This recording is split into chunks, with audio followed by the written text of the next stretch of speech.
Hello my lovely viewers, আসসালামু আলাইকুম। কেমন আছেন সবাই? আশা করছি সবাই ভালো আছেন।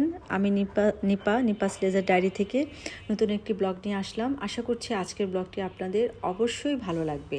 তো সকালবেলা ঘুম থেকে উঠেই দেখতে পাচ্ছেন বাজারে চলে আসছি। বাজারে আসছি কারণ হচ্ছে গরুর মাংস কিনবো। আজকে আমার ছোট মেয়ের জন্মদিন, তো ওর জন্মদিন উপলক্ষে বাসায় ছোট্ট একটি আয়োজন করেছি। তো এই কারণে ভাবলাম যে ফ্রেশ মাংস নিয়ে আসি, ফ্রেশ মাংস দিয়ে বিরিয়ানি রান্না করব। যেহেতু আমার মেয়ের বিরিয়ানি খুবই পছন্দ, যেহেতু ও পছন্দ করে বিরিয়ানি, তো সেজন্য বিরিয়ানি রান্না করব। আর তার আগে আজকে আমি দুপুরে রান্নাবান্না সেরে নিলাম। দুপুরে হচ্ছে বাতাসা মাছ বেগুন দিয়ে আলু দিয়ে রান্না করেছি, আর তেলাপিয়া মাছ আমি ইউনিমার্ট থেকে নিয়ে আসছিলাম, ওই মাছটা আমি টমেটো দিয়ে ভুনা করেছি। তো দুপুরে রান্নাবান্না সেরে তারপরে যে এখানে দেখতে পাচ্ছেন মাংস নিয়ে আসছে, মাংস এগুলো সব ক্লিন করে দেন হচ্ছে এটা আমি মেরিনেট করে রাখবো 4-5 ঘন্টা। তাহলে কি হবে, বিরিয়ানিটা খেতে। তো এর মধ্যে আমার ছোট বোনের বাচ্চারা ওরা আমার বাসায় চলে আসছে। আসলে দেখা যায় যে ওর বাসায় কোনো প্রোগ্রাম হলে আমাকে বলে, আবার আমার বাসায় কোনো প্রোগ্রাম হলে অবশ্যই আমি ওদেরকে বলি, কারণ আমরা দুইটা বোনই আছি। তো এই কারণে আমরা দুইটা বোন সবসময় চেষ্টা করি, ট্রাই করি দুজনকে সময় দেওয়ার, কোয়ালিটি টাইম স্পেন্ড করার। তো বোন এসে তো বললো যে আমার মেয়ে ঈশানাকেও বললো যে ঠিক আছে চলো তোমাকে কিছু কিনে দিই, যেহেতু ওর আজকে জন্মদিন। তো আমরা সবাই মিলে আমার বাসার কাছে আড়ংয়ে চলে গেলাম। আড়ংয়ের থেকে দেখা যাক ও কি পছন্দ করে। আসলে আমার ছোট মেয়েটা এত চুজি, দেখা যায় যে কোনো কিছু কেনার ব্যাপারে ও এত টাইম নেয়, কিন্তু আমি আবার দেখা যায় যে এত টাইম, আমি যদিও চুজি কিন্তু আমি আসলে এত টাইম নিই না। আমি দেখা যায় খুব সহজে একটা জিনিস চয়েস করে কিনে ফেলি, কারণ আমার কথা হলো যে একটা জিনিস আসলে কতদিন যাবে, আর তো এক জিনিসই তো আর আমার জীবন যাবে না। তো আমি এই ভাবনা থেকে হয়তো কিনে ফেলি, কিন্তু না, আমার ছোট মেয়ে হচ্ছে অনেক টাইম নেয় যে কোনো জিনিস কেনার ব্যাপারে। তো আমরা পুরাটা সময় ঘুরে ঘুরে সব কিছু দেখছিলাম, ও দেখছিল। ফাইনালি ও একটা ব্যাগ চুজ করেছে, যেহেতু ভার্সিটিতে যায়, ওর প্রচুর ব্যাগ লাগে। তো বললাম যে ঠিক আছে তুমি তাহলে ব্যাগই নাও। তো ও একটা ব্যাগ চুজ করেছে, তো ওই ব্যাগটা নিয়ে তারপরে এখন আমরা বাসায় চলে যাব। তারপরে মনে হলো যে আমার আরও টুকিটাকি কিছু জিনিস লাগবে। পরে আমরা আগোরাতে ঢুকলাম, আগোরা থেকে আরও কিছু জিনিস কেনাকাটা করে আর এখানে আমি কাউন্টারে সব বিল টিল পেমেন্ট করে তারপরে হচ্ছে বাসায় মনে হচ্ছে যে বাসায় আজকে তো আমার অনেক প্রেশার, মানে রান্না বান্নার অনেক প্রেশার। যেহেতু আমি একটা সময় চেয়েছিলাম যে রেস্টুরেন্টে করতে, কিন্তু আসলে রেস্টুরেন্টে কয়েকবার করেছি, তো আমার মনে হয় যে বাসায় নিজের হাতে রান্না করে সবাইকে খাওয়ানো, এটার মধ্যে আলাদা একটা পরিতৃপ্তি আছে এবং খুব তৃপ্তি সহকারে খাওয়া যায়। তো আমি এসে অলরেডি এক চুলায় আমি জর্দার চালটা আমি বসিয়ে দিয়েছি। যে জর্দার চালটা হচ্ছে, চালটা হওয়ার পরে দেন আমি পুরো জর্দাটা পরে আমি কমপ্লিট করে ফেলবো। আর আরেক চুলায় হচ্ছে আমি বেরেস্তা ভেজে নিচ্ছি, যেহেতু বিরিয়ানি রান্না করবো বেরেস্তা তো লাগবে, প্রচুর বেরেস্তা লাগবে।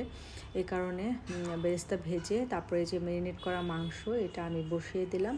আমি হচ্ছে মাংসটা আলাদা রান্না করে তারপরে হচ্ছে চালটা আলাদা রান্না করে তারপরে বিরিয়ানিটা মিক্সড করে এভাবে রান্না করতে আমি পছন্দ করি। রান্না করছিলাম আর ভাবছিলাম আসলে সময় কিভাবে চলে যায়, তাই না? আজকে ঈশানা 21 বছরে পা দিল। মনে হলো যে এই তো সেদিন ও আমার কোল জোরে আসলো। তো যাই হোক, কীভাবে যেন সময়গুলো কেটে যায়।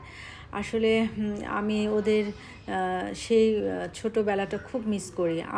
আমার মনে হয় যে সেই ছোটোবেলাটায় যদি আমি আবার চলে যেতে পারতাম, ওদেরকে আবার সেই মানে সেই সময়টা উপভোগ করতে পারতাম, আমার খুবই মানে আমি নস্টালজিক হয়ে গেছি। তো যাই হোক, রান্নাবান্না মোটামুটি কমপ্লিট। আমি সব কিছু টেবিলে দিয়ে দিয়েছি, টেবিলে সব কিছু গুছিয়ে দিয়ে দিয়েছি। এখন ওদেরকে ডাকবো, আর ওর ফ্রেন্ডরা আসছে, ভার্সিটির ফ্রেন্ড, কলেজের ফ্রেন্ড।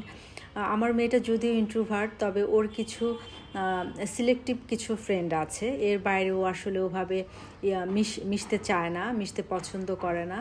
আমি যেমন দেখা যায় আমার অনেক ফ্রেন্ড সার্কেল, কিন্তু ওদের আমার দুই মেয়েরই কিছু ফ্রেন্ড আছে, এদের বাইরে ওরা আসলে মিশতে অতটা স্বাচ্ছন্দ্য বোধ করে না। তো সে যাই হোক, আসলে সবাই তো একরকম হবে না, এটাই স্বাভাবিক। আমি সব কিছু টেবিলে দিয়ে দিয়েছি। আর এখনকার বাচ্চারা এত ক্যামেরা শাই, মানে এরা ক্যামেরার সামনে আসতেই চায় না, মানে প্রত্যেকটা বাচ্চা আসলে খুবই ক্যামেরা শাই। আর আমার মেয়ে দুটো তো একদমই ক্যামেরা শাই, ওরা আসলে ক্যামেরার সামনে ওভাবে আসতেই চায় না, খুবই ইন্ট্রোভার্ট। বিশেষ করে আমার ছোটো মেয়েটা খুবই ইন্ট্রোভার্ট। তো আপনারা যারা ব্লগটি দেখছেন সবাই ঈশানার জন্য মন থেকে দোয়া করবেন।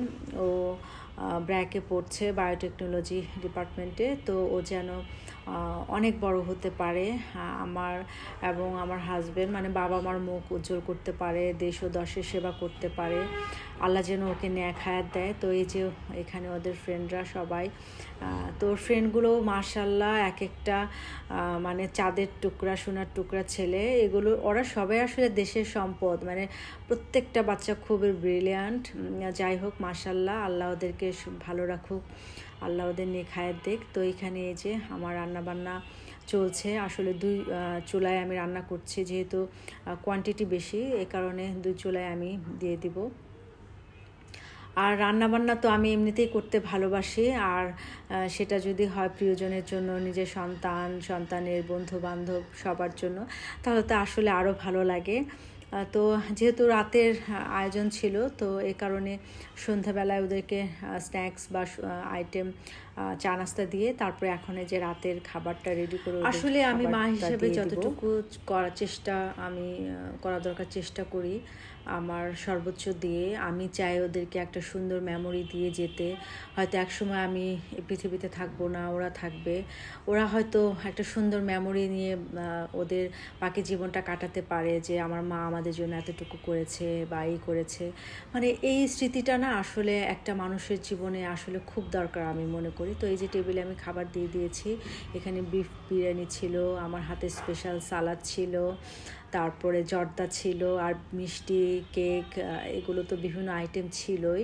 তো সবাই খুবই তৃপ্তি সহকারে এবং পেট ভরে খেয়েছে সবাই। আমার মেয়ের ফ্রেন্ডরা সবাই বলেছে আন্টি রান্না খুবই মজা হয়েছিল, ওরা খুবই এনজয় করেছে পুরোটা অনুষ্ঠান। এবং আসলে বাচ্চাদের আনন্দ, বাচ্চাদের হ্যাপিনেস দেখলে প্রত্যেকটা মারই ভালো লাগে।